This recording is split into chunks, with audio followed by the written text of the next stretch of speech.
It was, as I have said, a fine autumnal day. The sky was very clear and serene, and nature wore that rich and golden livery which we always associate with the idea of abundance. The forests had put on their sober brown and yellow, while some trees of the tenderer kind had been nipped by the frosts into brilliant dyes of orange, purple, and scarlet. Streaming files of wild ducks began to make their appearance high in the air. The bark of the squirrel might be heard from the groves of beech and hickory nuts, and the pensive whistle of the quail at intervals from the neighbouring stubble field. The small birds were taking their farewell banquets. In the fullness of their revelry they fluttered, chirping and frolicking from bush to bush and tree to tree, capricious from the very profusion and variety around them.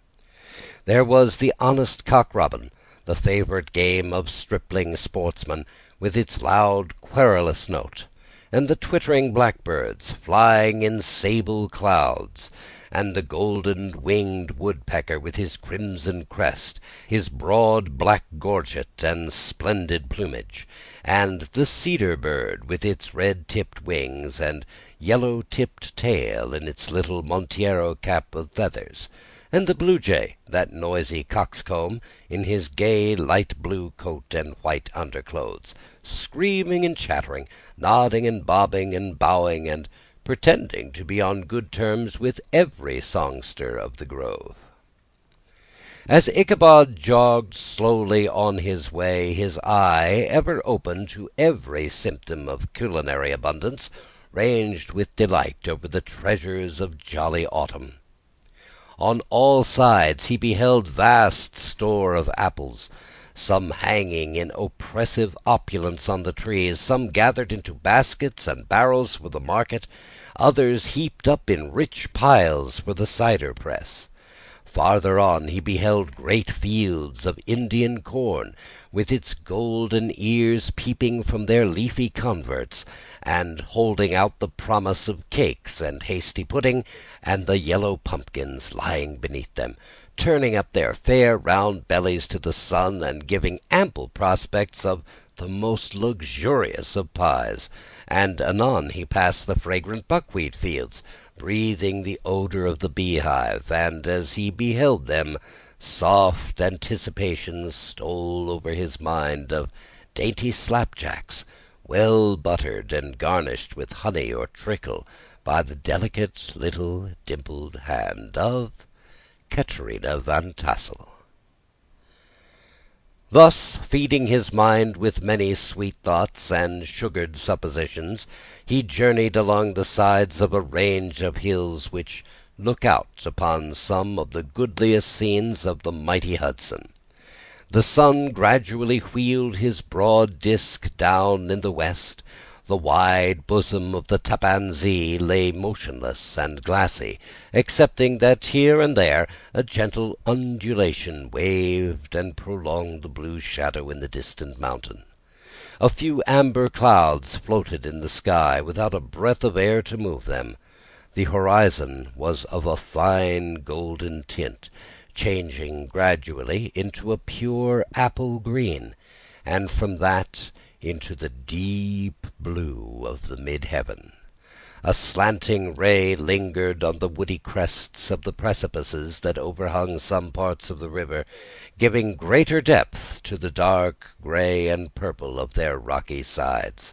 A sloop was loitering in the distance, dropping slowly down with the tide, her sail hanging uselessly against the mast, and as the reflection of the sky gleamed along the still water, it seemed as if the vessel was suspended in air. It was toward evening that Ichabod arrived at the castle of the Heer Van Tassel, which he found thronged with the pride and flower of the adjacent country. Old farmers, a spare leathern-faced race, in homespun coats and breeches, blue stockings, huge shoes, and magnificent pewter buckles. Their brisk, withered little dames, in close-crimped caps, long-waisted short gowns, homespun petticoats with scissors and pincushions, and gay calico pockets hanging on the outside, buxom lasses almost as antiquated as their mothers, excepting where a straw hat, a fine ribbon, or perhaps a white frock gave symptoms of city innovation.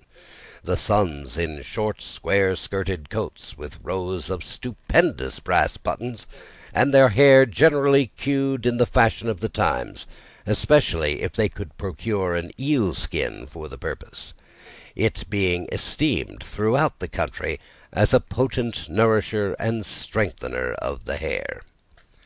Brom Bones, however, was the hero of the scene, having come to the gathering on his favourite steed, Daredevil, a creature like himself, full of mettle and mischief, and which no one but himself could manage. He was, in fact, noted for preferring vicious animals, given to all kinds of tricks, which kept the rider in a constant risk of his neck, for he held a tractable, well-broken horse as unworthy of a lad of spirit. Fain would I pause to dwell upon the world of charms that burst upon the enraptured gaze of my hero as he entered the state parlour of Van Tassel's mansion.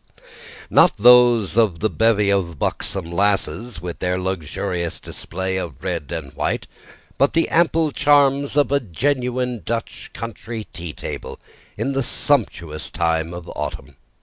Such heaped-up platters of cakes of various and almost indescribable kinds, known only to experienced Dutch housewives. There was the doughty doughnut, the tender olie koek, and the crisp and crumbling cruller, sweet cakes and short cakes, ginger cakes and honey cakes, and the whole family of cakes.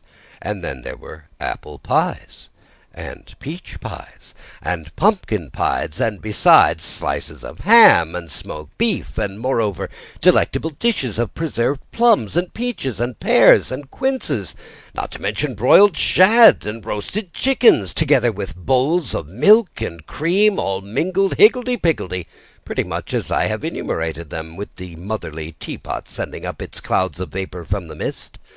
Heaven bless the mark! I want breath and time to discuss this banquet as it deserves, and am too eager to get on with my story. Happily, Ichabod Crane was not in so great a hurry as his historian, but did ample justice to every dainty. He was a kind and thankful creature, whose heart dilated in proportion as his skin was filled with good cheer, and whose spirits rose with eating, as some men's do with drink. He would not help, too, rolling his large eyes about him as he ate, and chuckling with the possibility that he might one day be lord of all this scene of almost unimaginable luxury and splendour. Then he thought how soon he'd turn his back upon the old schoolhouse, snap his fingers in the face of Hans Van Ripper and every other niggardly patron, and kick any itinerant pedagogue out the doors that he should dare to call him comrade. Old Baltus Van Tassel moved about among his guests with a face dilated with content and good humour, round and jolly as the harvest moon. His hospitable attentions were brief but expressive, being confined to a shake of the hand, a slap on the shoulder, a loud laugh, and a pressing invitation to fall to and help themselves.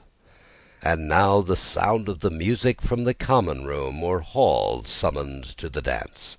The musician was an old grey-headed negro, who had been the itinerant orchestra of the neighbourhood for more than half a century. His instrument was old and battered as himself. The greater part of the time he scraped on 2 or 3 strings, accompanying every movement of the bow with a motion of his head, bowing almost to the ground, and stamping with his foot whenever a fresh couple were to start. Ichabod prided himself upon his dancing as much as upon his vocal powers. Not a limb, not a fibre about him was idle, and to have seen his loosely hung frame in full motion and clattering about the room, you would have thought St. Vitus himself, that blessed patron of the dance, was figuring before you in person. He was the admiration of all the negroes, who, having gathered of all ages and sizes from the farm and the neighborhood, stood forming a pyramid of shining black faces at every door and window, gazing with delight at the scene, rolling their white eyeballs, and showing grinning rows of ivory from ear to ear. How could the flogger of urchins be otherwise than animated and joyous? The lady of his heart was his partner in the dance, and smiling graciously in reply to all his amorous oglings, while Brom Bones, sorely smitten with love and jealousy, sat brooding by himself in the corner.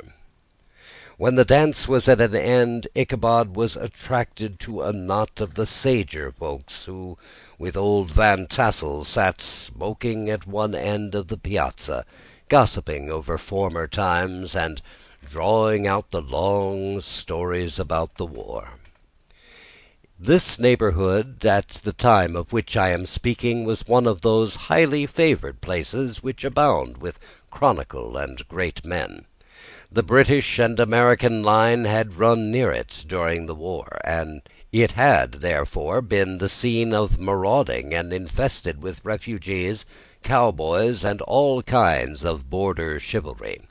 Just sufficient time had elapsed to enable each story-teller to dress up his tale with a little becoming fiction, and in the indistinctness of his recollection to make himself the hero of every exploit.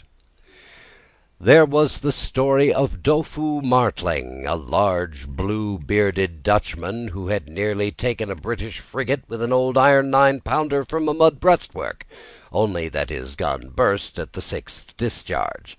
And there was an old gentleman who shall be nameless, being too rich a mynheer to be lightly mentioned, who, in the battle of White Plains, being an excellent master of defence, parried a musket-ball with a small sword, insomuch that he absolutely felt it whiz round the blade, and glance off the hilt, in proof of which he was ready at any time to show the sword, with the hilt a little bent.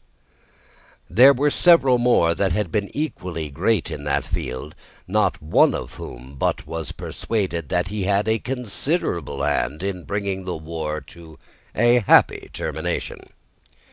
But all these were nothing to the tales of ghosts and apparitions that succeeded. The neighborhood was rich in legendary treasures of the kind. Local tales and superstitions thrive best in these sheltered, long-settled retreats, but are trampled under foot by the shifting throng that forms the population of most country places. Besides, there is no encouragement for ghosts in most of our villages, for they have scarcely had time to finish their first nap, and turn themselves over in their graves, before their surviving friends have travelled away from the neighbourhood, so that when they turn out at night to walk their rounds, they have no acquaintance left to call upon. This is perhaps the reason why we so seldom hear of ghosts, except in our long-established Dutch communities.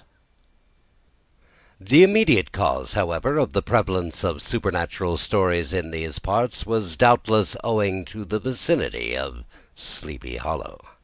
There was a contagion in the very air that blew from that haunted region. It breathed forth an atmosphere of dreams and fancies, infecting all the land. Several of the Sleepy Hollow people were present at Van Tassel's, and, as usual, were doling out their wild and wonderful legends. Many dismal tales were told about funeral trains, and mourning cries, and wailings heard and seen about the great tree where the unfortunate Major Andre was taken, and which stood in the neighborhood. Some mention was also given of the women in white that haunted the dark glen at Raven Rock, and was often heard to shriek on winter nights before a storm, having perished there in the snow. The chief part of the stories, however, turned about the favourite spectre of Sleepy Hollow, the Headless Horseman, who had been heard several times of late patrolling the country, and, it was said, tethered his horse nightly among the graves in the churchyard.